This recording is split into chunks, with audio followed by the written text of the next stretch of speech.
शालीन जब सत्र में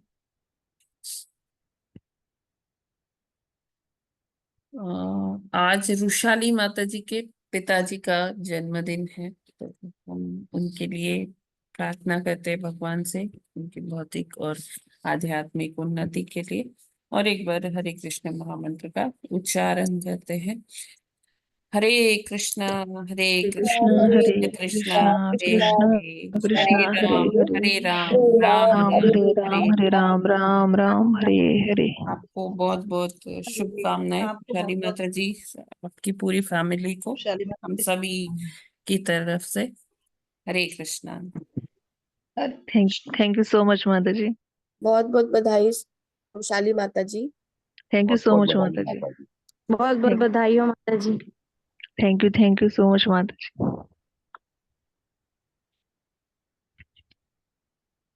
तो अभी समय हो गया है प्रभुपाद जी के आज की कोट का। आज है 5 अगस्त। प्रभुपाद जी कहते हैं, आदत हमारा दूसरा स्वभाव होती है, इसलिए अभ्यास करो।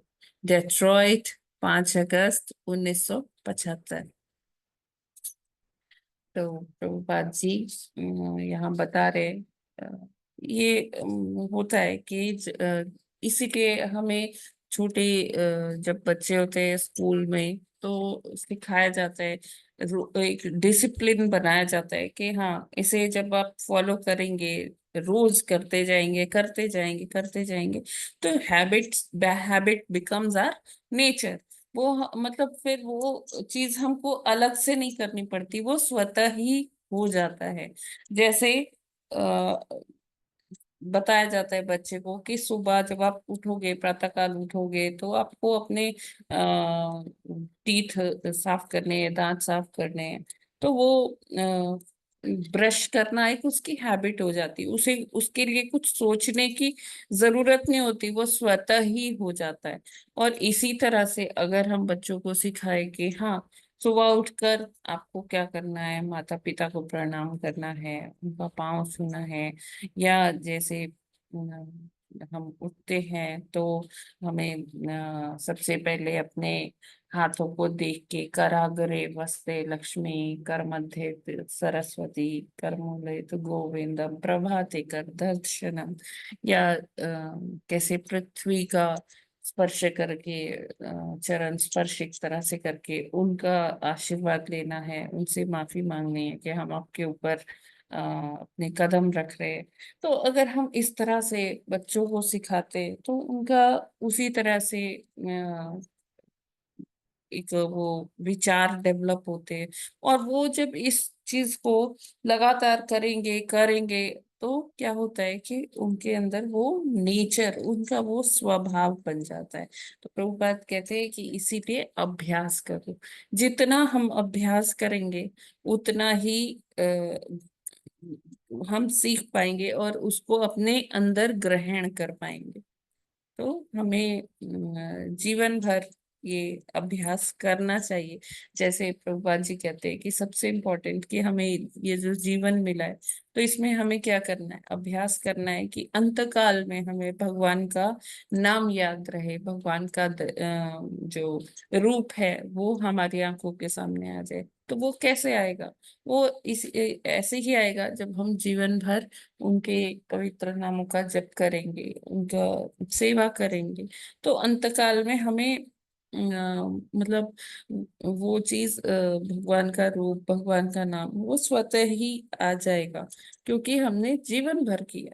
तो यही है कि हमें अभ्यास करना है, क्योंकि आदत से ही स्वभाव बनता है। Habit becomes our nature. Hare Krishna. Jagat Guru Srila Prabhupada की जय।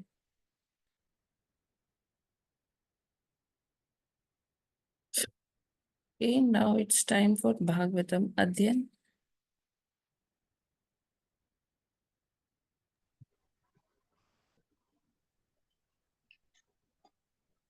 तो हमने 5वें श्लोक तक कल कर लिया था। आज जी। हमें छठा 6ठे श्लोक से करना है, 3.12.6। यस माता जी। जी, छठा श्लोक। सोऽवध्यातः सुतैरेवम् प्रत्याख्यातानुशासनैः क्रोधं दुर्विषहं जातं नियन्तुमुपचक्रमे। हरे कृष्णा। हरे कृष्णा। सोऽवध्यातः सुतेरेव प्रत्याख्यातानुशासनो क्रोधं दुर्विषं जातं नित्युमुपचक्रमे। हरे कृष्णा। हरे कृष्णा। सो अवध्यातः सुतैरवं प्रत्याख्यातानुशासने क्रोधं दुर्विषहं जातं नियन्तुमुपचक्रमे। हरे कृष्णा। सभी को दंडवत प्रणाम। हरे कृष्ण। सो अवध्याता सुतेरेवं प्रत्याख्यातानुशासने क्रोधं दुर्विषहं जातं नियन्तु मुपचक्रमे। हरे कृष्ण। सभी को दंडवत प्रणाम। हरे कृष्णा।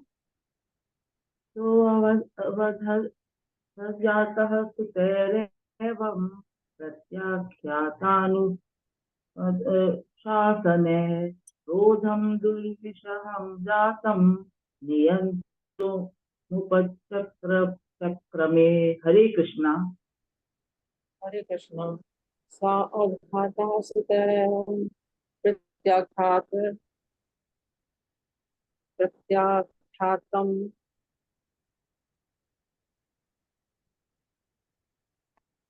प्रत्याख्यातम् अनुशासनः क्रोधं दुर्विषहं जातं नियन्तु अनुपम चक्रमे उपचक्रमे। हरे कृष्ण। हरे कृष्णा। सो अवध्यात सुतरेवं प्रत्याख्यातानुशासने क्रोधं दुर्विषहं जातं नियन्तुमुपचक्रमे। हरे कृष्णा। हरे कृष्णा। सोऽवध्यात सुतरैव प्रत्याख्यातानुशासनैः क्रोधं दुर्विषहं जातं नियन्तुमुपचक्रमे। हरे कृष्ण। सो अवध्यातः सुतैरेवं प्रत्याख्यातानुशासने क्रोधं दुर्विषहं जातं नियन्तु मुपचक्रमे। हरे कृष्ण हरे माता कृष्ण। जी। हरे कृष्ण माता जी, दंडवत प्रणाम। सबको दंडवत प्रणाम। सो अवध्यात सुतेरेवं प्रत्याख्यातानुशासनेह क्रोधं दुर्विषहं जातं नियन्तुम् उपचक्रमे। हरे कृष्ण।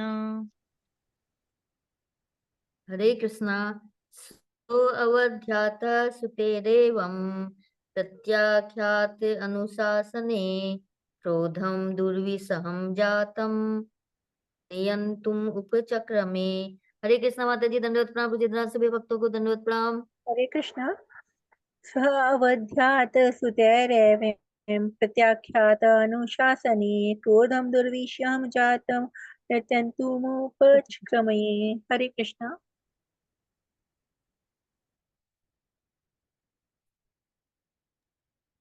हरे कृष्ण।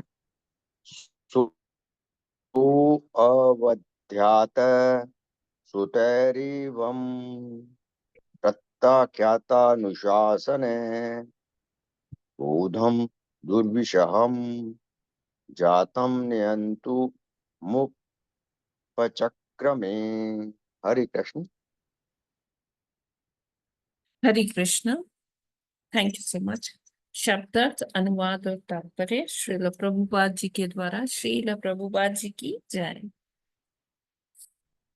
शब्दार्थ। सह वह ब्रह्मा अवध्यातः इस प्रकार अनादरित होकर सुतई पुत्रों द्वारा एवं इस प्रकार प्रत्याख्यात आज्ञा मानने से इनकार अनुशासनई अपने पिता के आदेश से क्रोधम क्रोध दुर्विषहम असहनीय जातम, इस प्रकार उत्पन्न अत्यधिक क्रोध, सॉरी, नियंतुम, नियंत्रण करने के लिए उपज क्रमे भरसक प्रयत्न किया।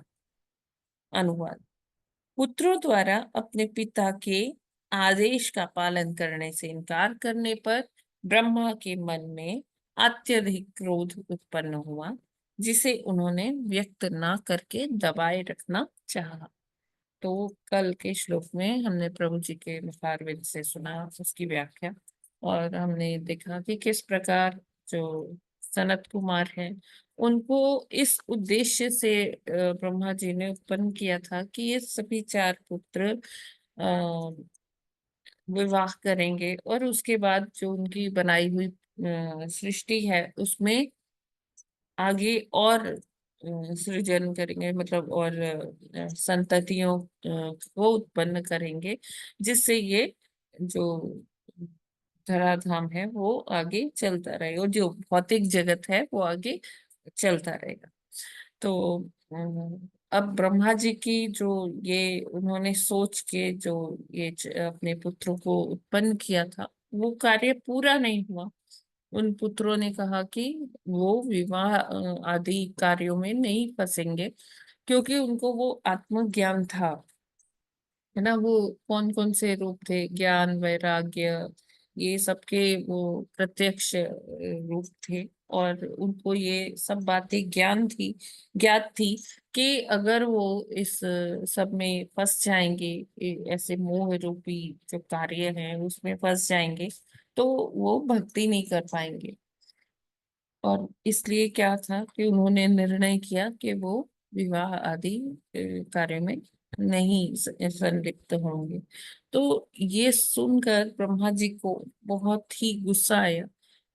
जैसे हम सोच सकते हैं कि अगर हम अपने बच्चों से कुछ कहें कि बेटा ऐसे कर लो, ये ऐसे ये देख लेना, इस तरह से ये होना चाहिए, और बच्चा नहीं सुनता है, तो वो मतलब चाह कर भी हम ऐसा नहीं कर पाएंगे कि हमें गुस्सा ना आए। हमें लगता है कि ये हमारे बच्चे हैं, है ना, और हमारी बात नहीं सुन रहे हैं, तो वो गुस्सा आता ही है।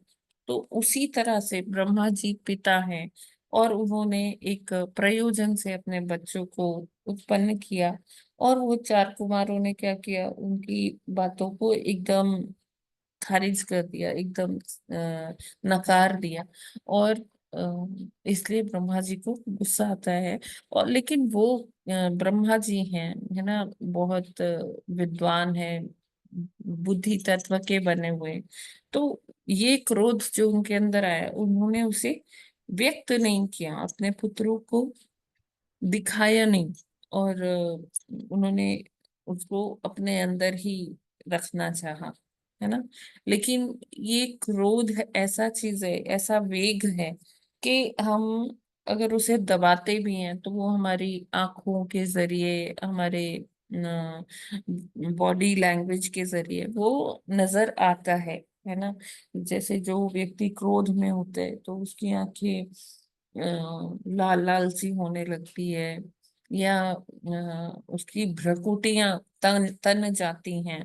तो इस तरह के जो बॉडी लैंग्वेज होती है वो मतलब उससे समझ में आ जाता है कि इस व्यक्ति को गुस्सा आ रहा है, बेशक वो एक सेंटेंस भी ना बोले। लेकिन और वैसे हमें ये सोचना चाहिए कि क्रोध क्यों आता है। जब कोई जैसे तृतीय अध्याय है भगवत गीता का, उसमें बहुत अच्छे से मेंशन है कि हमें क्रोध क्यों आता है। क्योंकि जो असली शत्रु है वो काम है ना।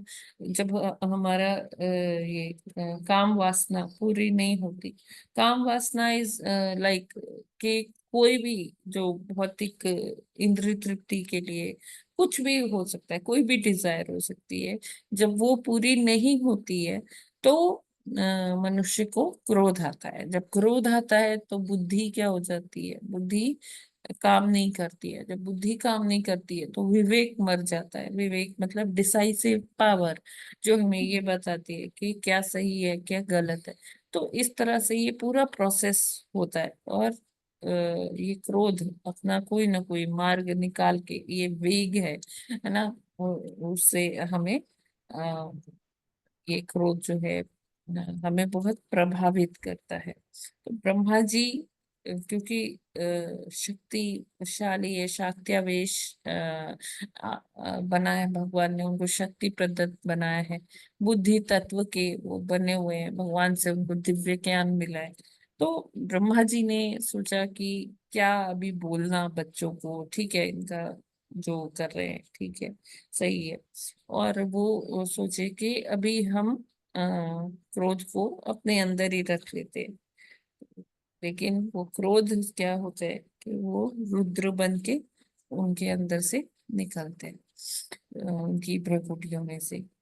तात्पर्य पढ़ते, ब्रह्मा जी भौतिक प्रकृति के रजोगुण के प्रभारी निदेशक हैं, अतएव अपने पुत्रों द्वारा अपने आदेश का उल्लंघन होने पर उनका क्रुद्ध होना स्वाभाविक था। यद्यपि कुमारों द्वारा ऐसे कार्य से इनकार किया जाना उचित था, किंतु रजोगुण में लीन होने से ब्रह्मा जी अपना आवेशपूर्ण क्रोध रोक नहीं सके, किंतु उन्होंने उसे व्यक्त नहीं किया, क्योंकि वे जानते थे कि उनके पुत्र आध्यात्मिक उन्नति में अत्यधिक प्रबुद्ध हैं, अतएव उन्हें उनके समक्ष अपना क्रोध व्यक्त नहीं करना चाहिए। तो वो ये समझ रहे थे कि उनके पुत्र कुछ गलत नहीं कर रहे हैं, वो जानते हैं कि उनको जीवन का उनका लक्ष्य क्या है, और वो उसी के हेतु ये कार्य कर रहे हैं ना। तो इसलिए ब्रह्मा जी ने मतलब ये जानते हुए कि वो कोई गलत डायरेक्शन में नहीं जा रहे हैं, तो उन्होंने अपने क्रोध को अपने अंदर ही रखा और उसे व्यक्त नहीं किया। आगे बढ़े ना। हरे कृष्णा। जी माता जी। जी माता जी। 7वां श्लोक। माता जी ध्यान 7वां 8वां और 10वां आप इकट्ठे पढ़ लीजिए, हम लोग बाद में पढ़ लेंगे। अच्छा 7, 8, 9, 10 तक जी। 7वां श्लोक। धियान् निगृह्यमाणोऽपि भ्रुवोर्मध्यात् प्रजापतेः सद्यो अजायत तन्मन्युः कुमारो नीललोहितः। 8वां श्लोक माता जी। 8वां भी। यस माता जी। 8वां श्लोक।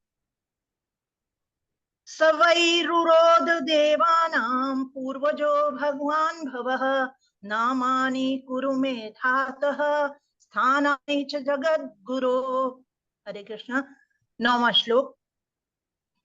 इति तस्य वचः पाद्मो भगवान् परिपालयन् अभ्यधयात् भद्रया वाचा मारोधिस्तत्करोमि ते। हरे कृष्ण। 10वां श्लोक। यदरोदीहि सुरश्रेष्ठ सोद्वेग इव बालकः ततस्त्वामभिधास्यन्ति नाम्ना रुद्र इति प्रजाः।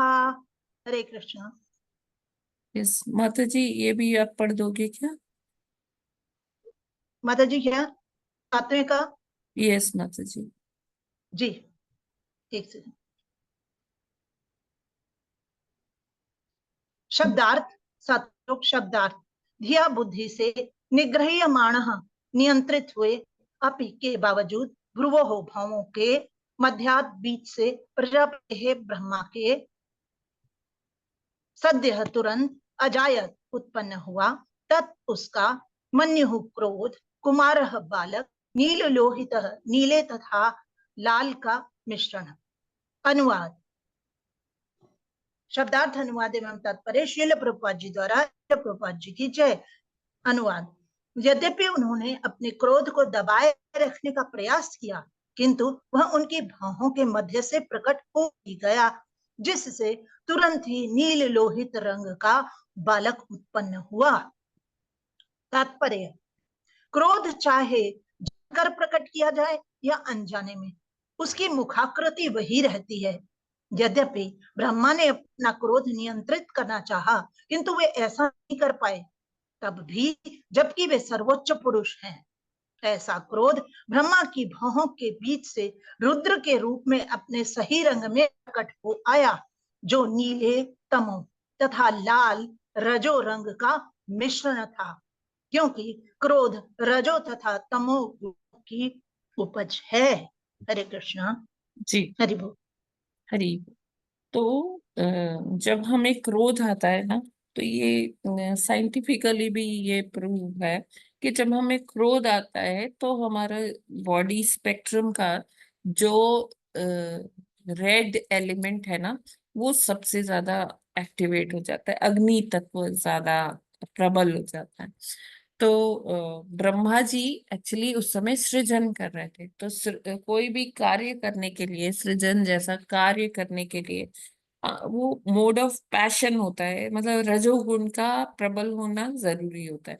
तो रजोगुण, ऐसा नहीं है कि ब्रह्मा जी रजोगुणी है, लेकिन रज का जो एलिमेंट है उसके अंतर्गत सारे कार्य होते हैं। तो रजोगुण में रजोगुण, और उसमें उनको क्या हो गया, क्रोध भी आ गया अपने पुत्रों की वजह से कि वो उनकी बात नहीं सुन रहे थे, है ना। तो क्या हुआ कि रजो और तमो का जब इकट्ठा समावेश होता है, तो क्या होता है, वो क्रोध के रूप में बाहर आता है। क्रोध क्योंकि तमोगुण का कारक है ना। तो क्या हुआ कि जो तमोगुण का है वो नीला होता है, ज्यादा ऐसा मानते हैं जो कलर। और जो क्रोध, जो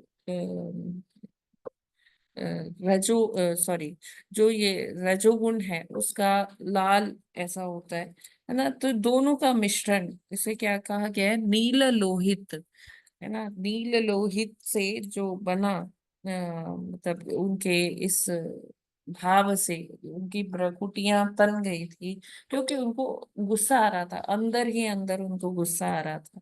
तो उस क्रोध के कारण जो उनकी भ्रुकुटियां तनी, और ये सारा जो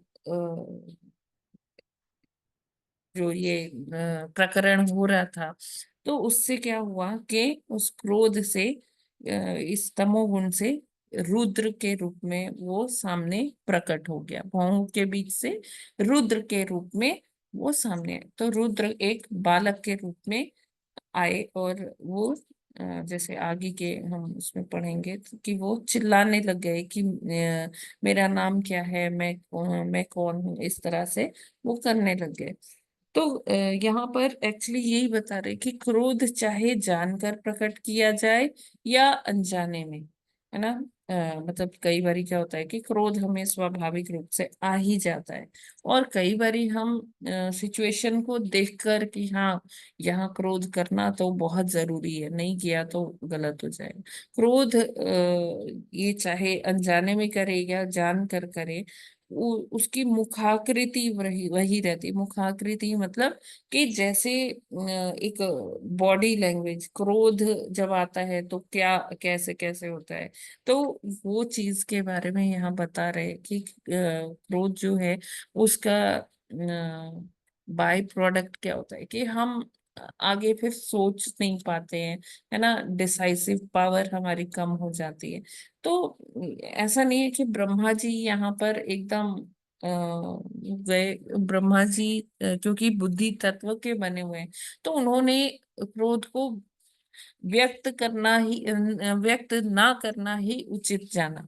लेकिन वो क्रोध जो है वो डेवलप हो गया था, और वो एक वेग है, उसको कोई मतलब ऐसे रोक नहीं सकता। हाँ, अगर कोई योग में या भक्ति के स्तर में बहुत ऊपर है, तो फिर उसे क्रोध नहीं आता है, क्योंकि वो जानता है कि क्रोध क्या है, तमोगुण का कारक है, और ये कुछ टाइम के लिए है। जैसे टाइम निकल जाएगा तो क्रोध अपने आप धीरे धीरे शांत हो जाता है। तो यहाँ पर हमें कुछ एक्स्ट्रा करने का जरूरत नहीं है।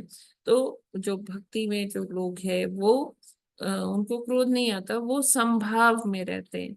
लेकिन यहाँ ब्रह्मा जी क्योंकि रजोगुणी कार्य में व्यस्त थे, वो सृष्टि कर रहे थे और भगवान की ही सेवा में रत थे, है ना। तो जब उनके कार्यों को उनके ही पुत्र ने उनकी इच्छा को नकार दिया, उसको करने से मना कर दिया, तो इसलिए ब्रह्मा जी को ये क्रोध आया, है ना। और नील लोहित वर्णन किया है यहाँ पर।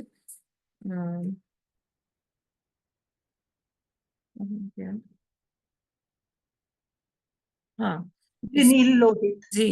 किंतु वह उनकी भौहों के मध्य से प्रकट हो ही गया, जिससे तुरंत ही नील लोहित रंग का बालक उत्पन्न हुआ। तो यहाँ शिव जी के बारे में, रुद्र के बारे में ये वर्णन। ठीक है, I hope this is clear. Hare Krishna. जी माता जी, एक बार पहले भी डिस्कस किया था कि नीला रंग तमो गुणी होता है। हाँ जी जी जी। ये जब हम कलर्स का इफेक्ट पढ़ते हैं ना, जो ये कौन सी थेरेपी होती है कलर्स से रिलेटेड ना, तो उसमें इसका काफी वर्णन होता है।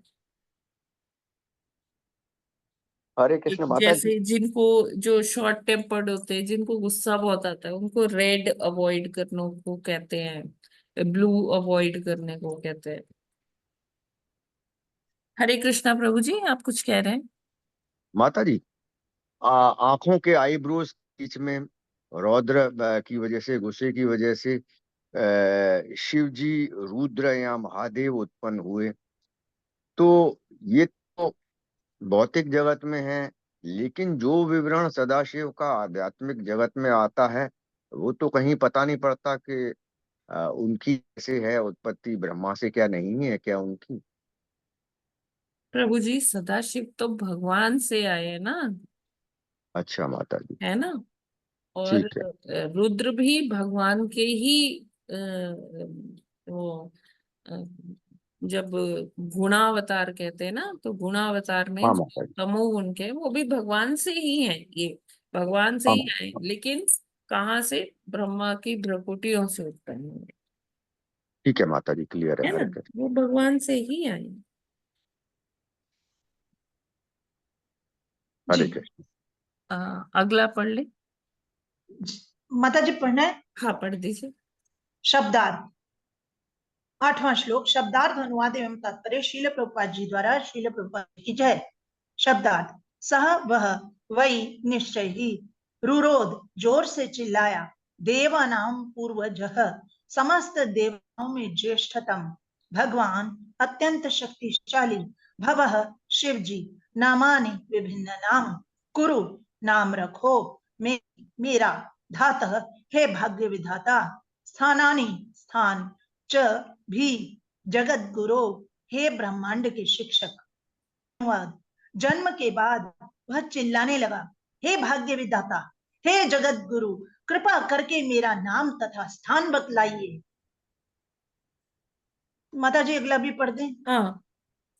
शब्दार्थ अनुवाद एवं तात्पर्य शील प्रभुपाद जी द्वारा। शील प्रभुपाद जी की जय।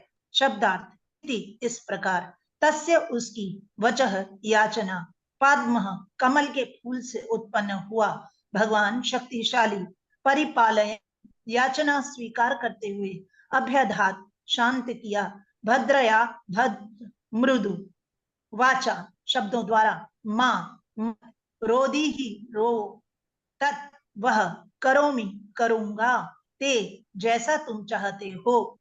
अनुवाद, कमल के फूल से उत्पन्न हुए सर्वशक्तिमान ब्रह्मा ने उसकी याचना स्वीकार करते हुए मृदु वाणी से उस बालक को शांत किया और कहा, मत चिल्लाओ, जैसा तुम चाहोगे मैं वैसा ही करूंगा। हरे कृष्णा। तो जब रुद्र चिल्लाने लगे कि मेरा नाम क्या है, और मेरा स्थान क्या है, मैं जैसे सारे देवता अलग अलग उनको प्रभार दिया गया है, सौंपा गया है, उनकी जो रेस्पॉन्सिबिलिटीज है ना, उस तरह से कि ये इस भाग के, मतलब इस शरीर के, इस अंग के नियामक देवता हैं। तो इस तरह से रुद्र भी कह रहे थे कि मेरा स्थान क्या है, मैं कहाँ रहूंगा। तो तो ब्रह्मा जी कहते हैं कि चिल्लाओ नहीं, मैं आपका नाम बताता हूँ, स्थान बताता हूँ। 10वां श्लोक शब्दार्थ तात्पर्य श्रील प्रभुपाद जी द्वारा श्रील प्रभुपाद जी की जय। शब्दार्थ यत जितना अरोधी ही जोर से रोया सूर्य श्रेष्ठ हे देवताओं के प्रधान सौद्वेग अत्यधिक चिंता सहित इव सदृश बालक बालक ततः तत्पश्चात त्वाम तुमको अभिधास्यन्ति पुकारेंगे नामना नाम लेकर रुद्र रुद्र इति इस प्रकार प्रजा लोग। अनुवाद तत्पश्चात ब्रह्मा ने कहा हे देवताओं में प्रधान सभी लोगों के द्वारा तुम रुद्र नाम से जाने जाओगे क्योंकि तुम इतनी उत्सुकता पूर्वक चिल्लाए हो। हरे कृष्णा। तो ब्रह्मा जी यहाँ पर उनको बताते हैं, तो उनको कैसे संबोधित करते, हे देवताओं में प्रधान। ठीक है ना, क्यों देवताओं में प्रधान, जैसे हम कहते हैं महादेव, देवों के देव महादेव, है ना। तो देवताओं में प्रधान कौन है, शिव जी प्रधान है। तो वो ऐसे ही उनको एड्रेस करते हैं ब्रह्मा जी, और बोलते हैं कि आपका जो नाम है, सब आपको कैसे संबोधित करेंगे, रुद्र के नाम से जाने जाएंगे आप। और क्योंकि रुद्र, क्योंकि वो जो बच्चा था वो रो रहा था, है ना। तो इसलिए उनका नामकरण उन्होंने क्या किया, रुद्र, रुद्र दे दिया। और उनको, और वो क्योंकि उत्सुकता पूर्वक चिल्ला रहे थे कि मेरा नाम क्या है, मेरा स्थान क्या है, तो वो इस तरह से बड़ी उत्सुकता पूर्वक चिल्ला रहे थे। तो ब्रह्मा जी ने उनको ऐसा नाम दिया और उनको कहा हे देवताओं में प्रधान। 11वां श्लोक। यस। 11वां श्लोक हृदयेन्द्रियाण्य सुरव्योम वायुरग्निजलं मही सूर्यश्चन्द्रस्तपश्चैव स्थानान्यग्रे कृतानि ते। हरे कृष्णा। यस, आप लोग भी पढ़ सकते हैं जी।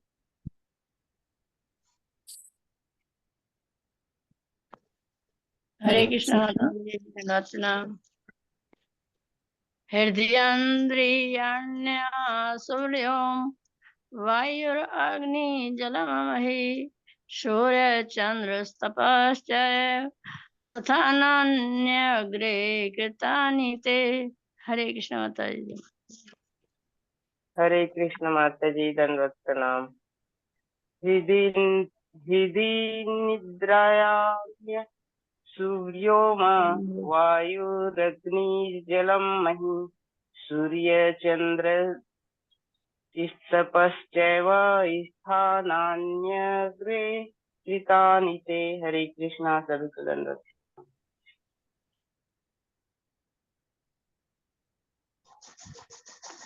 हरे कृष्णा।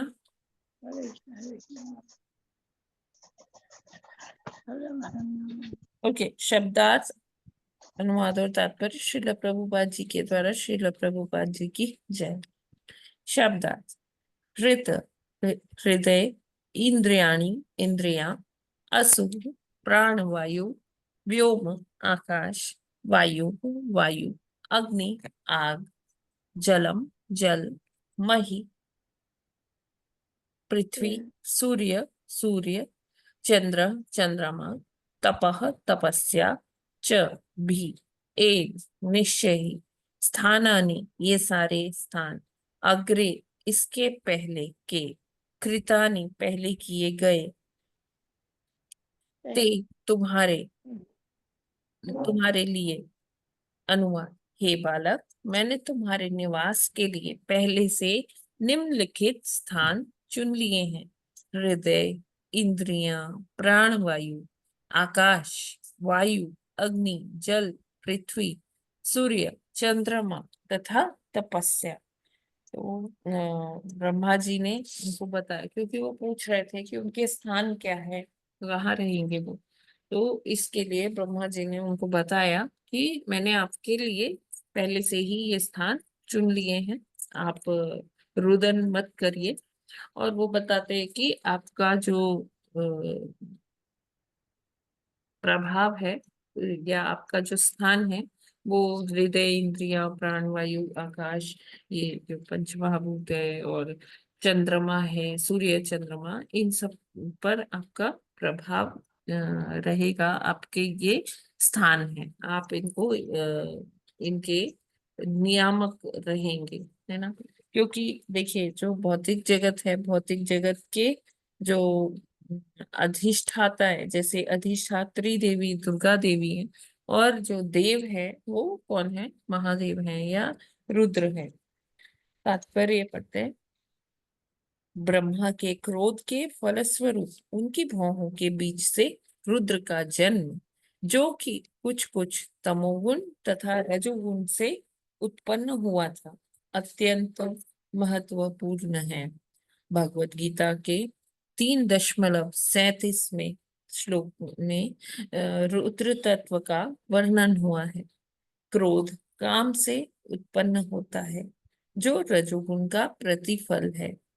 जब काम तथा लालसा अतुष्ट रह जाते हैं तो क्रोध उत्पन्न होता है, जो बद्धजीव का भीषण शत्रु है। इस अति पापमय तथा शत्रुवत काम का प्रतिनिधित्व अहंकार, अपने आप को सर्वे सर्वा सोचने की मिथ्या अहमवादी प्रवृत्ति के रूप में होता है। बद्ध जीव जो कि पूरी तरह भौतिक प्रकृति के वश में है, उसके लिए इस अहंकार के होने को भगवत गीता में मूर्खतापूर्ण कहा गया है। यह अहंकार हृदय में रुद्र का रूप है, जहाँ क्रोध उत्पन्न होता है। यह क्रोध हृदय में विकसित होता है और विविध इंद्रियों यथा आंखों, हाथों, पांवों द्वारा प्रदर्शित किया जाता है। जब मनुष्य क्रुद्ध होता है तो वह ऐसे क्रोध को लाल लाल आंखों से और कभी कभी मुट्ठी बांधकर या पैर पटक कर प्रदर्शित करता है।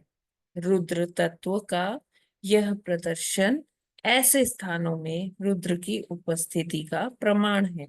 जब कोई व्यक्ति क्रुद्ध होता है तो वह तेजी से सांस लेता है और इस तरह प्राण वायु द्वारा या श्वास लेने की क्रियाओं द्वारा रुद्र का प्रतिनिधित्व होता है। जब आकाश में घने बादल घिरे रहते हैं और वे क्रोध में गरजते हैं, और जब वायु प्रचंड रूप से बहती है तो रुद्र तत्व प्रकट होता है। और इसी तरह जब सागर का जल वायु द्वारा क्रुद्ध किया जाता है तो वह रुद्र के विषाद रूप जैसा प्रतीत होता है, जो सामान्य व्यक्ति के लिए अतीव भयावह है। जब आग धधकती होती है तो भी हम रुद्र की उपस्थिति का अनुभव कर सकते हैं, और जब पृथ्वी पर बाढ़ आती है तो हम यह समझ सकते हैं कि यह भी रुद्र का स्वरूप है। तो यहाँ बता रहे कि किस प्रकार रुद्र की प्रेजेंस, उपस्थिति हम देख पाते हैं अपने चारों ओर, अपने अंदर, कि कैसे वो रुद्र हमारे अंदर और इस संपूर्ण जगत में व्याप्त है। तो सबसे पहले क्रोध क्यों आता है? क्रोध इसलिए आता है कि जब काम वासना पूरी नहीं होती है ना। काम वासना ये हमारी कोई भी इंद्रिय तृप्ति, कोई भी मतलब डिजायर हो सकती है ना। किसी को कुछ ऑफिस में कुछ प्रमोशन चाहिए, नहीं हो रहा है, दूसरे का हो रहा है ना। किसी को धन चाहिए, नहीं मिल रहा है उसे धन, उसने प्रयास करके देख लिया, सही गलत कार्य करके देख लिया, नहीं मिल रहा है, तो उसकी जब ये कोई भी डिजायर अतुष्ट रह जाती है, मतलब वो संतुष्ट नहीं हो पा रहा है, तो ये क्रोध का रूप ले लेती है ना। और जब मतलब जब काम तथा लालसा असंतुष्ट रह जाते हैं, प्रभुपाद लिखते हैं, तो क्रोध उत्पन्न होता है ना। तो ये क्या है, सबसे बड़ा शत्रु जो है ये काम है ना, और लालसा है। और इसी के कारण जो है क्रोध उत्पन्न होता है। जब व्यक्ति इस अहंकार में होता है कि हाँ, मैं अपने बाहुबल से ये कर लूंगा, ऐसा कर लूंगा, ये चाहिए मुझे, तो इसके लिए मुझे ये कार्य करना है। और जब व्यक्ति वो उस तरह का कार्य करता है कि उसे लगता है कि हाँ, ये कार्य करने के बाद मेरे को सफलता प्राप्त होगी, मैं जो मैंने मेरे मन में जो लालसाएं हैं, इच्छाएं हैं, वो उनकी पूर्ति हो जाएगी। और जब वो नहीं होती है तो हमारे अहंकार को ठेस लगती है, जो हमारा मिथ्या अहंकार होता है वो उसको ठेस लगती है। प्रभुपाद जी यहाँ लिखते हैं, ये जो अहंकार है ये भी क्या है, हमारे हृदयों में रुद्र तत्व को दर्शाता है ना। ऐसा नहीं समझना चाहिए कि शिव जी, ये तत्व की बात हो रही है, रुद्र तत्व को दर्शाता है, यानी कि हमारे अंदर के जो अहंकार को, कि जो हम ये सोचते हैं कि मेरे ही करने से सब हो जाएगा, अपने बाहुबल पर हम भरोसा रखते हैं। और जबकि हमारे पास इतनी स्वतंत्रता है नहीं। हम हमें हमारे अनेक देवी देवता है जो हमारे शरीर तक को जो नियंत्रण करते हैं।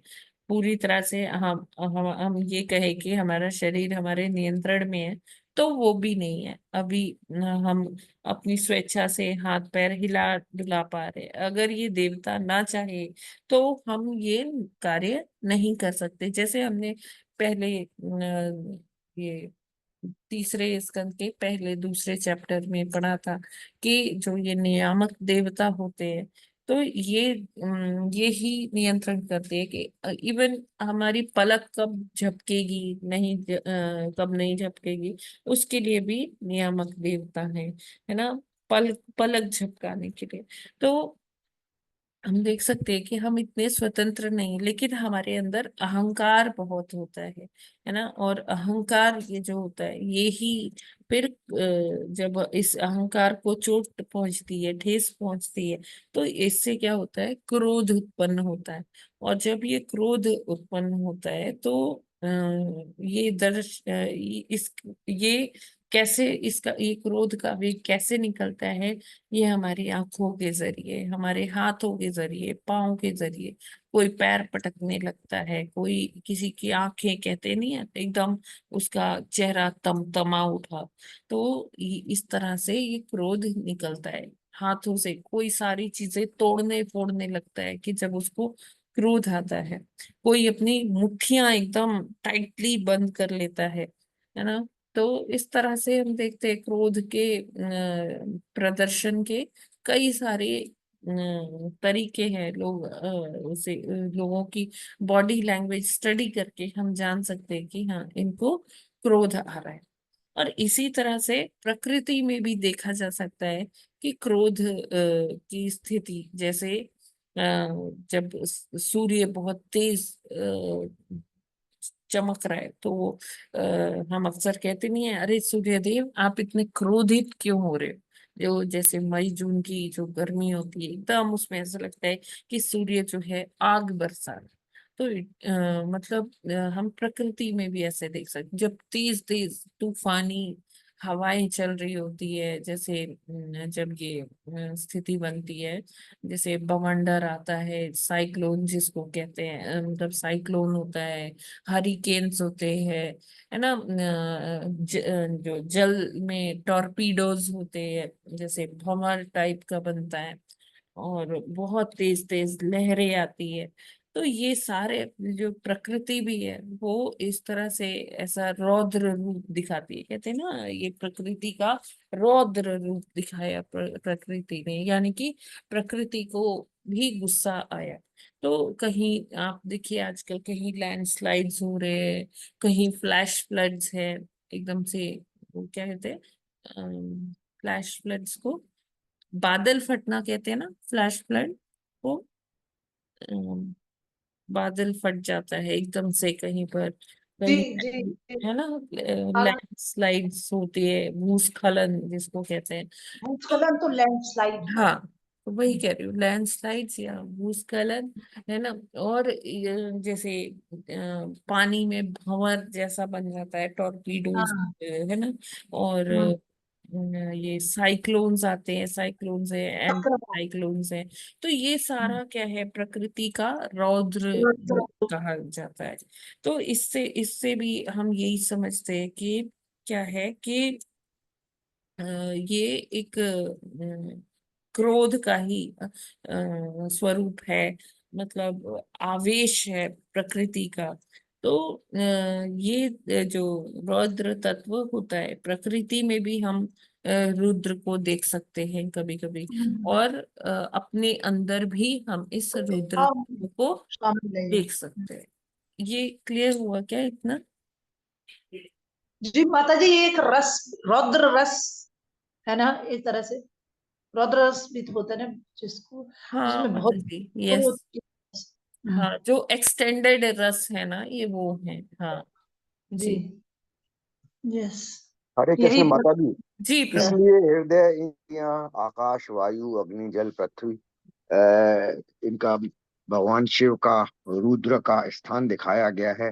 हाँ, क्योंकि जहां भी जो है क्रोध होगा, और जहाँ होगा, तो वहाँ ये जो है सारी की सारी प्रकृति तथा जीव जो है रौद्र रूप में आएंगे। इसलिए सारे इनके निवास स्थान बताए गए हैं, चाहे वो हृदय ही क्यों ना हो। ये तो जी ठीक है माता जी। इसलिए भगवान शिव के, रुद्र के, या महाकाल के सारे बताए गए हैं। लेकिन इन्हीं भगवान रुद्र का जो है बताया गया है कि महेश धाम इनका जो है धाम है। कैलाश, हाँ। हाँ, महेश धाम माता जी कंफ्यूजिंग है। जैसे उसमें जो है आपका वो जो चार्ट है उसमें कहा है कि क्या कहते हैं, महेश धाम का आधा हिस्सा अंधकार में है, जो कि बहुत आलोक में है। और दिखाया भी है कि आधा काला हिस्सा जो हम्म। हमारे पृथ्वी की तरफ है वो काला है। जी, और वो तो ये कंफ्यूजिंग हो जाता है कि महेश धाम जो है रुद्र भगवान का आधा आलोक में क्यों है और आधा अंधकार में क्यों है। क्योंकि वो जो आधा जो स्वर्णमयी कांति के साथ है, गोल्डन है, वो आध्यात्मिक जगत में है। और ये क्या है, ये भौतिक जगत में है। तो शिव जो है या रुद्र जो है, ये जीवों के और भगवान के बीच की स्थिति है। ना ये हाँ पूरी माता जी। तरह से भगवान के जैसे हैं और ना ये जीवों के जैसे हैं, तो है ना। माता जी, जो इनका आधा हिस्सा आध्यात्मिक जगत में है, वो उसी को ही, स्वर्णिम उसी में कांति का है। वो स्वर्णिम है। हम्म। अच्छा, उसी में वो जो है सदाशिव है। हाँ, हाँ माता जी, अब क्लियर हो गया है। और ठीक है माता यहाँ जी। पे रुद्र या शिव, ये हाँ हैं माता नहीं जी। के अवतार, लेकिन ये क्या है, भौतिक जगत में है, तो हाँ इसलिए वो स्वर्णिम कांति नहीं उसको। हाँ माता जी, ठीक है। और ठीक हो, वैसे क्लियर हो गया। अगर देखा जाए तो शिव बहुत ही सौम्य है, बहुत ही निर्मल है। मतलब उनको ये कहा जाता है कि उनको एक पल में गुस्सा आ जाता है और वो गुस्सा एक पल में शांत भी हो जाता है। भगवान आशुतोष हैं, इसीलिए उनको कहते हैं आशुतोष। बहुत जल्दी से प्रसन्न भी हो जाते हैं और जल्दी से वो गुस्सा भी हो जाते हैं, है ना। तो जब हम भृगु महाराज का देखते हैं स्टोरी, जब वो ये जानने आते हैं कि कौन भगवान है, तो जब ब्रह्मा जी के पास आते हैं तो ब्रह्मा जी कुछ बोलते नहीं है, है ना। बस हाँ ऐसे माता जी। ही उनको, मतलब उनकी बॉडी लैंग्वेज से पता चल जाता है कि हाँ उनको गुस्सा आ रहा है, लेकिन उन्होंने ये व्यक्त नहीं किया। लेकिन जब वो शिव जी के पास जाते हैं, ब्रह्मा जी के पास, तो बस खड़े ही थे, उन्होंने कुछ बोला नहीं था। और बस पाँव नहीं छुए थे और ना उनको नमस्कार किया, बस उनकी आंखों में आंखें डाल के देखते रहे, है ना। अब शिव के पास गए तो वो बोले कि अरे तुम कितने मेरे को स्पर्श मत करो, तुम कितने अघोरियों की तरह रहते हो, स्नान भी नहीं करते, है ना, और ये शमशान की जो राख है वो अपने ऊपर मलते हो, और तुम स्पर्श में मुझे स्पर्श मत करो। तो ये सुन के शिव जी को क्रोध आता है कि मैं तो इसे अपना भाई समझ के गले लगा रहा था, आलिंगन करना चाहता था। तो तभी देवी पार्वती जो होती है वो कहती है कि नहीं नहीं, ये आपके भाई समान है, तो आप इनको इस तरह से त्रिशूल लेके इनके पीछे मत दौड़ो, वो उनको शांत करती हैं। तो मतलब शिव जी को, मतलब यही कहा जाता है कि वैसे वो बहुत सौम्य है, लेकिन उनका गुस्सा जो है वो उनको क्षण भर में वो गुस्सा आता भी है और क्षण भर में ठंडा भी हो जाता है। ऐसे है रुद्र। ठीक है, आगे ठीक बढ़। है माता जी। हाँ, हरे कृष्ण। पृथ्वी के ऐसे अनेक प्राणी हैं जो निरंतर रुद्र तत्व का प्रतिनिधित्व करते हैं। सांप, बाघ तथा सिंह सदा ही रुद्र के स्वरूप है। कभी कभी सूर्य की अधिक ऊष्मा के कारण लू लगती है और चंद्रमा के द्वारा उत्पन्न अत्यधिक शीतलता के कारण हृदय गति रुकने की घटनाएं होती हैं। ऐसे अनेक मुनि हैं जो तपस्या द्वारा शाक्त्याविष्ट होते हैं, और अनेक योगी दार्शनिक तथा त्यागी हैं जो क्रोध तथा काम के रुद्र तत्व के वशीभूत होकर अपनी अर्जित शक्ति को यदा कदा प्रदर्शित करते हैं। महान योगी दुर्वासा ने इसी रुद्र तत्व के प्रभाव में आकर महाराज अम्बरीश से झगड़ा किया, और एक ब्राह्मण बालक ने महान राजा परीक्षित को शाप देकर रुद्र तत्व का प्रदर्शन किया।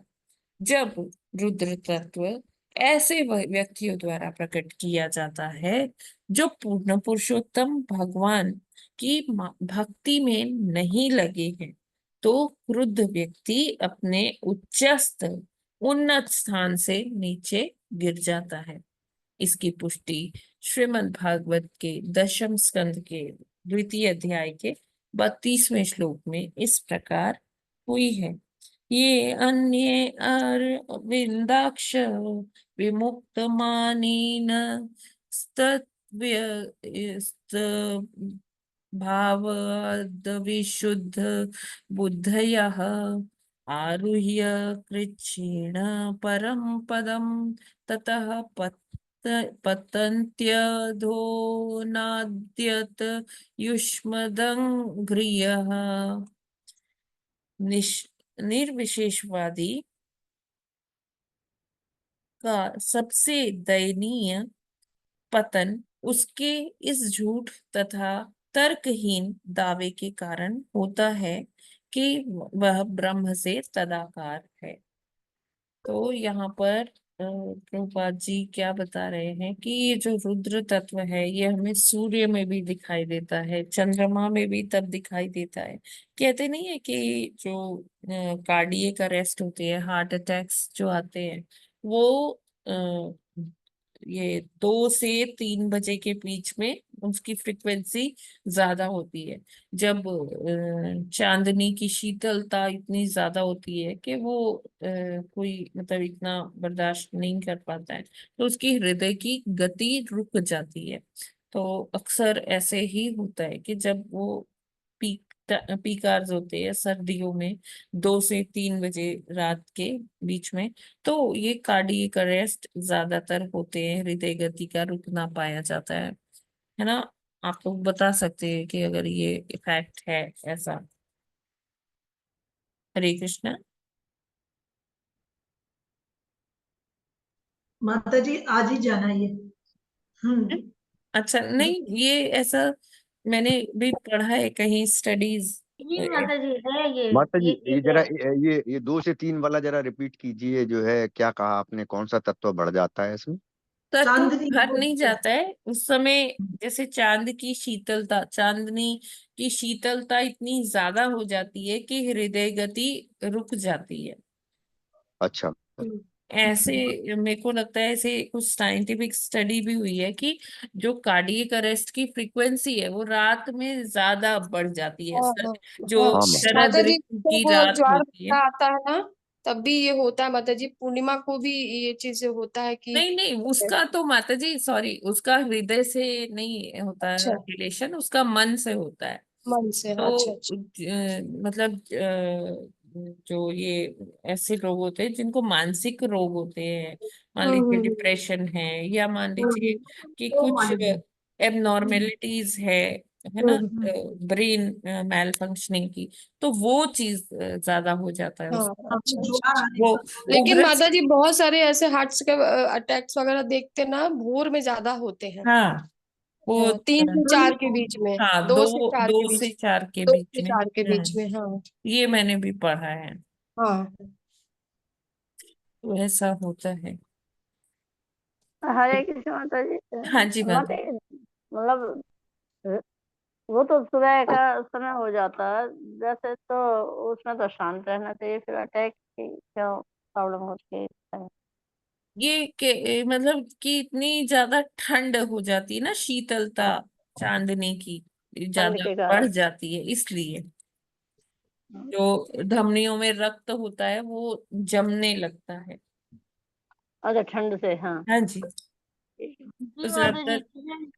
ये पैरालिटिक अटैक्स और ये सब भी ना मोस्ट प्रोबेबली ऐसे आते हैं जब आपकी बॉडी थोड़ी ठंडी होने लगती है। हाँ जी, तो इसलिए बोला जाता है कि जो चेंजेस आते हैं, जैसे बहुत सर्दी में इसीलिए और वो सीपीआर देते हैं ना माता जी, जो हाँ, सीपीआर तो टेक्निक है ना, वो रब करते हैं पाँव के तलवे, ऐसा बताया जाता है ना। जी जी माता जी, वो बेसिकली क्या है कि एल्डर पीपल को ना एकदम उठने के लिए मना किया जाता है। यानी हाँ। कि जो ये सीजन चेंज होते हैं ना, जैसे सर्दी से गर्मी आने लग रही है, तो वो जो बीच की जो ठंडी रहती है, या है ना आपका रेनी सीजन से सर्दी का सीजन आना चालू हो, तो वो क्लॉटिंग की ज्यादा प्रॉब्लम जाती है उस समय। हम्म। इसलिए बोलते हैं कि अर्ली आवर्स में एकदम ना उठें, जो एल्डरली पीपल है जी एकदम से ना उठें। जी जी जी जी। जी बिल्कुल। तो माता जी इसे क्या कहा जाएगा कि रुद्र तत्व कम हो जाता है, ऐसे बोला जाएगा इसको, जो शीतलता होती है क्या प्रभु जी? इसको, जो आपने कहा कि ज्यादा सर्दी में हृदय की गति कम हो जाती है या रुक जाती है, तो इसको क्या इस तरह से बोला जाएगा कि रुद्र तत्व की कमी हो जाती है, ऐसा बोला जाएगा? नहीं नहीं, रुद्र तत्व की कमी क्यों हो जाती है प्रभु जी? अच्छा। नहीं नहीं, ऐसा वो तो नहीं। उसका एक्शन बताया, यहाँ उसका एक्शन बता क्या रहे हैं होता है। कि जैसे सूर्य की जो ऊष्मा है वो बढ़ जाती है, या चांद की चांदनी अधिक शीतल हो जाती है, ये रुद्र तत्व के कारण ही हो रहा है। तो माता जी चांदनी ठंडी तभी तो हो जाएगी कि रुद्र तत्व कम हो जाएगा? नहीं नहीं प्रभु जी, यानी कि जैसे सूर्य की ऊष्मा बढ़ गई, चंद्रमा की चांदनी और शीतल हो गई, ये यानी कि ये क्रुद्ध हो रहे हैं, जो जिसकी अच्छा। स्ट्रेंथ है ना वो उसको और बढ़ा दे रहे हैं। ठीक है। ठीक है जैसे माता जी। सूर्य, और कहते हैं ना कि सूर्य देव आप क्यों इतने क्रोध में हो, आप क्यों जब इतनी अग्नि बरसा रहे हो, उसी तरह से चंद्रदेव जो चांदनी शीतलता प्रदान करती है, वो इतनी शीतलता प्रदान कर रही है कि उसमें क्या होता है कि हृदयों की गति भी रुक जाती है। तो ये एक तरह का रौद्र रूप ही हुआ। अच्छा अच्छा, ये भी रुद्र रूप ही हुआ। हाँ हाँ जी, ठीक है ना। बस ये हुआ कि वो चंद्रमा शीतलता में आ गया, हाँ सूर्य का हाँ प्रकाश हाँ गर्मी तो में। माता जी हाँ। पूर्व में तो जो है इसी श्लोक में क्रोध को कारण बताया गया है, और ये तो उल्टा हो गया इसका, तब भी ये रुद्र रूप कहलाया। उल्टा कैसे हो गया प्रभु जी? उल्टा नहीं हो। अब हाँ चांद गर्म थोड़ी ना हो जाएगा। हाँ। अच्छा चांद ठीक है। की स्ट्रेंथ क्या है? शीतलता। लेकिन अब वो अच्छा माता इतना जी। शीतल और हो हाँ ज्यादा गया ठंडी हो जाती है, है ना हाँ। हाँ कि वो हाँ हृदय गति को मंद कर रहा है। हाँ हाँ, उसका नेचर क्योंकि हाँ ठंडा है, तो हाँ। ठंडा होने पर, क्रोध ना होने पर भी वो रुद्र रूप ही नहीं, कहलाएगा। हाँ क्रोध माता ही जी। है, ये क्रोध ही अच्छा है। अच्छा, ये क्रोधी है, ठीक है। हाँ है ना। चांद हाँ वो आग तो जातम। बरसाएगा नहीं ना, हाँ हाँ हाँ माता जी, ठीक है, क्लियर हो गया। है ना। हरे कृष्ण। अब देखिए इस रुद्र तत्व का जगह जगह पर शास्त्रों में भी उल्लेख आया हुआ है कि जैसे अम्बरीश महाराज और जो दुर्वासा मुनि का दृष्टांत था कि जब एक बार अम्बरीश महाराज जी पारण करने वाले थे, वो और उनकी पत्नी एकादशी व्रत का पारण करने वाले थे, तो वहां पर किसका आगमन होता है, दुर्वासा ऋषि ऋषि का दुर्वासा आगमन ऋषि। होता है। और वो कहते हैं कि हम एक साथ मिलकर क्या करेंगे, पारण करेंगे, तो मैं स्नान करके आता हूँ, आप पारण की व्यवस्था करिए। तो जब वो स्नान मतलब इतनी देर लगा रहे होते, मुहूर्त बीतता जाता है, तो अम्बरीश महाराज अपने मंत्रियों से मंत्रणा करते हैं कि क्या किया जाए, मुहूर्त तो निकला जा रहा है। तो उनके मंत्री बताते हैं कि महाराज आप जल लेकर जल लेंगे तो इससे आपका पारण भी हो जाएगा, और देखा जाए तो अतिथि का अपमान भी नहीं होगा। क्यों? क्योंकि आपने सिर्फ जल लिया है, कोई और खाद्य पदार्थ नहीं लिया है। तो मतलब ये होता है ना कि कोई अतिथि आए तो आपको अतिथि से पहले भोजन नहीं करना चाहिए। नहीं। तो लेकिन अगर आप जल ले लोगे तो पारण करके भी तब भी आपका ये जो व्रत है कि अतिथियों का सम्मान होना चाहिए, वो नहीं टूटेगा। तो वो बस जल ग्रहण करने ही जा रहे थे कि तभी उनको दुर्वासा मुनि देख लेते हैं और क्रोधित हो जाते हैं, आवेश में आ जाते हैं कि देखो मैंने इनको बोला तब भी इनसे सब्र नहीं हुआ, और कहते हैं कि तुम इतने अधीर हो गए कि तुम अकेले ही पारण करने लग गए, जाओ मैं तुम्हें श्राप देता हूँ। वो तुरंत अपने सिर से एक बाल तोड़ते हैं और उसको जमीन पर पटक देते हैं, और वहां से एक राक्षस उत्पन्न हो जाता है।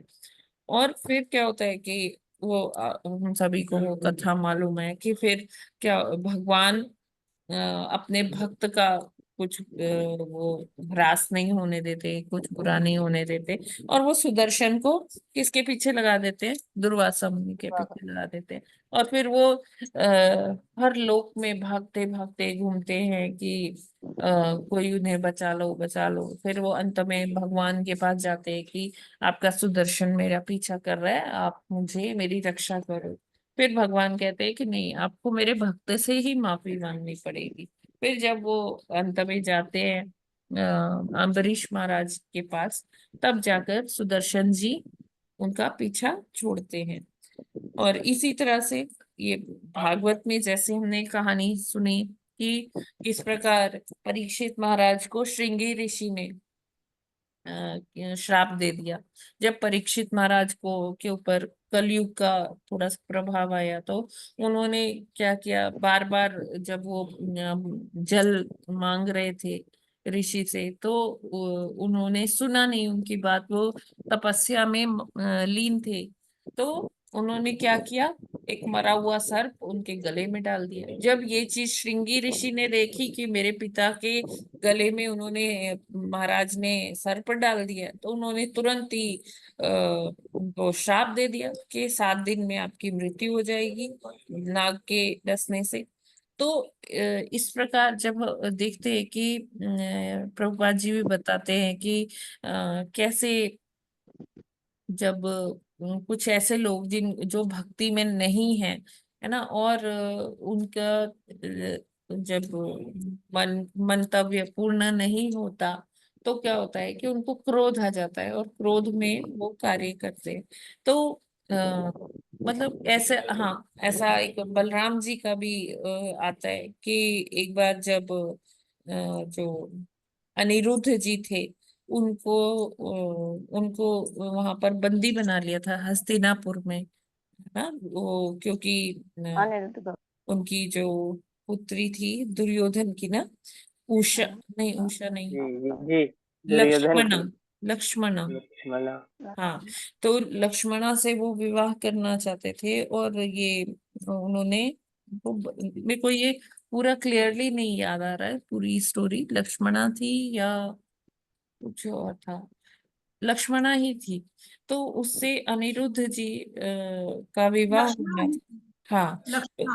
हाँ, हरे कृष्णा माता जी। हाँ जी माता जी, यस माता जी। उषा, उषा थी, उषा थी, उषा। नहीं नहीं नहीं, उषा नहीं थी, उषा नहीं थी, नहीं नहीं, उषा तो लक्ष्मण। उषा तो असुर की पुत्री थी माता जी। हाँ हाँ हाँ लक्ष्मणा लक्ष्मण ही थी शायद माता जी।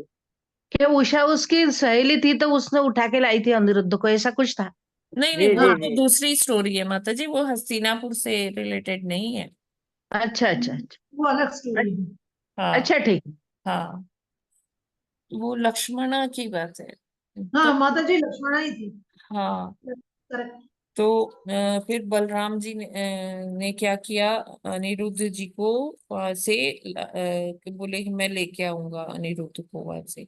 तो उन्होंने क्या किया कि पूरे हस्तिनापुर को ना, जैसे एक पीस की तरह से एक उन्होंने हल से इतना खींचा कि वो उसे यमुना में गंगा के डुबाने लग गए थे, हस्तिनापुर को। मतलब ये पूरा जो दिल्ली वाला क्षेत्र है एनसीआर का, वो वहां तक ले आए थे, यमुना जी में डुबाने ही वाले थे। फिर उनको रोका भगवान ने।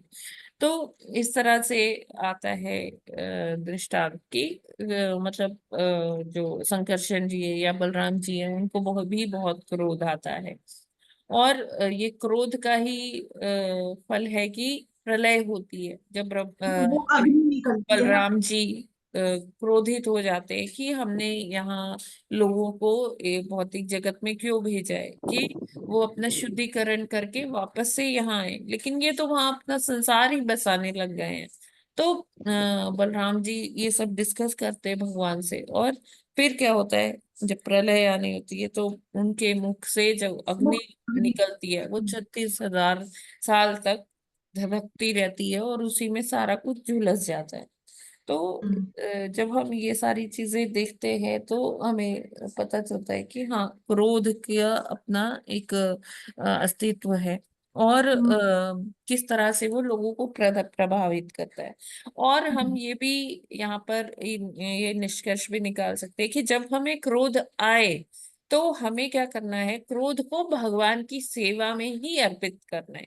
जैसे कि हम देखते हैं हनुमान जी ने को जब क्रोध आया तो लंका उन्होंने दहन। उस क्रोध को लंका दहन करके भगवान की सेवा में अर्पित कर दिया, है ना। जी और कई जगहों पे शास्त्र कहते हैं कि क्रोध आना भी चाहिए, जब हमारे धर्म का कोई गलत इंटरप्रेट करता है या गलत बोलता है, या हमारे गुरु के लिए कोई ऐसा बोलता है, या भगवान के लिए कोई कुछ अपमानजनक शब्द बोलता है, तो वहां पर क्रोध आना भी चाहिए। अगर आप कुछ कर सकते हैं तो आपको करना चाहिए, नहीं आप किसी कुछ कर पाने की स्थिति में नहीं है तो आपको वो सुनना नहीं चाहिए, वहां से तुरंत आपको हट जाना चाहिए। हट जाना चाहिए। चले तो जाना चाहिए।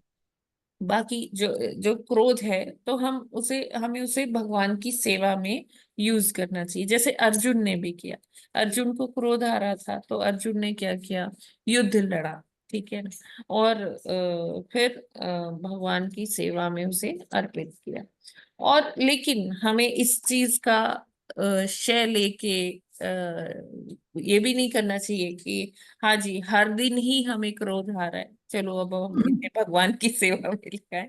तो उसके लिए हमें हमारे पास क्षमता भी होनी चाहिए कि हाँ क्रोध को किस प्रकार भगवान की सेवा में लगाना है ना। तो हम इतनी जल्दी अर्जुन और इतनी जल्दी हनुमान जी की तरह नहीं बन नहीं आ सकते। सकते। तो हमें पहले तो क्रोध को अवॉइड करना चाहिए। हाँ, जब ऐसी स्थिति है कि धर्म गुरु भगवान की बात आ रही है और हम कुछ कर पाने की स्थिति में हैं, तभी हम क्रोध करें, अन्यथा वहां से हट जाए तो वो ज्यादा अच्छा होगा। क्योंकि कई बारी सिचुएशंस भयावह भी हो सकती है, क्योंकि अगर हम सक्षम नहीं है कुछ कर पाने के तो वहां पर हमें क्रोध का को व्यक्त किए बिना वहां से हट जाना चाहिए।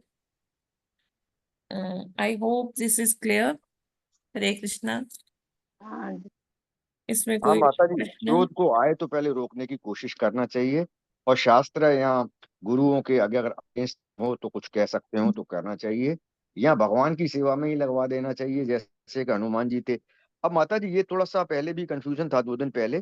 ये शंकरशरण जी को जब क्रोध आया कि जिस पर्पज से भेजा गया है जीवों को वो तो कर नहीं पा रहे हैं, तो उनके मुख से अग्नि और उष्मा निकली, और बाद में जो है जल प्रभाव भी हुआ, जो कि 36 हजार वर्षों तक रही।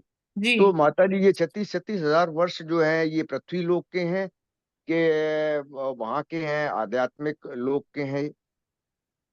नहीं, ये हमारे ही है प्रभु जी, अच्छा, इस यहाँ के पृथ्वी के ही हैं, है। बस माता जी क्लियर है। ठीक है।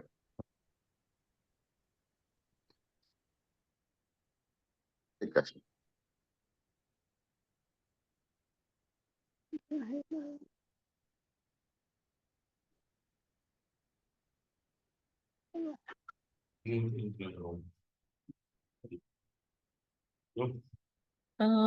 डॉक्टर कुशवाहा, हरे कृष्णा, आपने मैसेज लिखा है।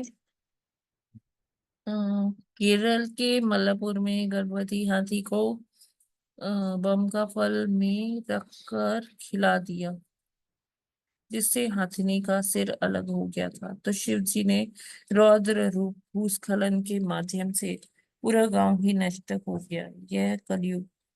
हाँ, यस प्रभु जी, ये रिसेंट जो अभी लैंडस्लाइड्स हुए उसके संदर्भ में आप कह रहे हैं? हरे कृष्णा।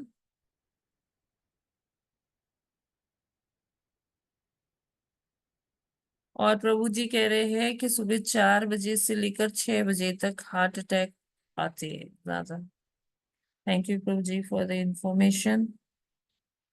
इंद्रदेव वर्षा के देवता है, इसलिए उन्होंने अपना रौद्र रूप अपना कर भारी बारिश की गोकुल धाम में। फिर भगवान ने गोवर्धन पर्वत को उंगली पर उठाकर सभी की रक्षा की। यस प्रभु जी।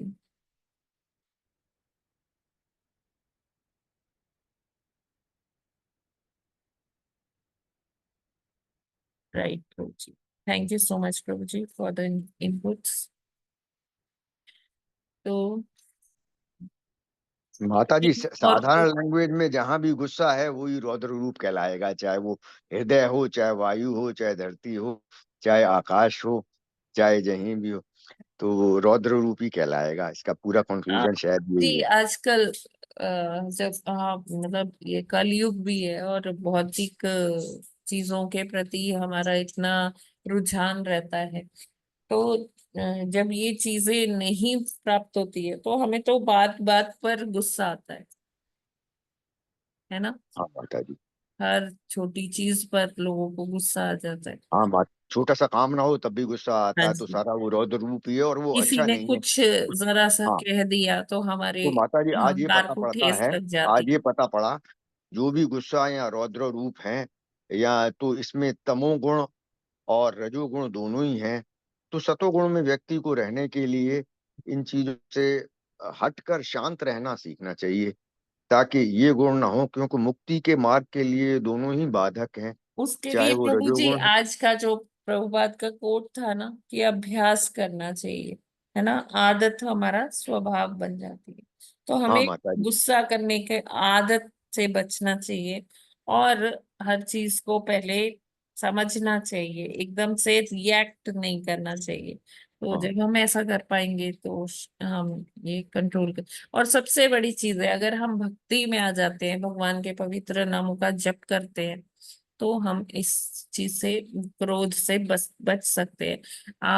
मतलब हम सभी ये अपना देख सकते हैं कि जब हम जप नहीं करते थे तब हमारे कैसी मानसिक अवस्था थी, कैसा क्रोध हमें आता था, और अब किस तरह हो गया। तो हम डिफरेंशिएट कर सकते हैं।